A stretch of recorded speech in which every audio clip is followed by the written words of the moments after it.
कर्मचारी पळून गेल्याने सुदैवाने बचावले। त्यातील एका कर्मचाऱ्याला संबंधितांनी दगडाने ठेचून मारण्याचा प्रयत्न केला। दरम्यान पोलिसांच्या हस्तक्षेपानंतर परिस्थिती आटोक्यात आली आहे।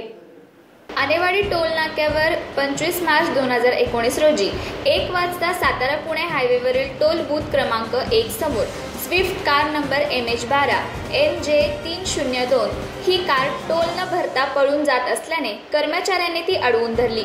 या दरम्यान या कारचे पाठीमागून आलेल्या रिएट्स फॉर्च्युनर या गाडीतील 5 ते 6 इसमांनी त्यांच्या समवेत असणाऱ्या रोहिदास उर्फ बापू चोरगे राहणार पुणे यांनी जीवे मारण्याच्या उद्देशाने टोल नाका कर्मचाऱ्यांवर गोळीबार केला। या दरम्यान संबंधित कर्मचारी जीव वाचवण्याच्या आकांताने पळून जाऊन आडोशाला लपले। यातीलच एक कर्मचारी विशाल दिनकर राहणार लिंग यास पळताना पडल्याने संबंधितांनी त्यास दगडाने ठेचून मारण्याचा प्रयत्न केला। या दरम्यान व्यवस्थापक विकास शिंदे यांनी चोरगे यांच्या हातातील पिस्तूल काढून घेत परिस्थिती नियंत्रणात आणली। घटनास्थळी भुईंज पोलीस स्टेशनचे सहाय्यक पोलीस निरीक्षक शांबुवा, PSI दुर्गानाथ साळी व कर्मचाऱ्यांनी धाव घेतल्यानंतर जखमींना सातारा येथे उपचारासाठी पाठवण्यात आले व गोळीबार करणाऱ्यांच्या तपासासाठी पथक रवाना करण्यात आले।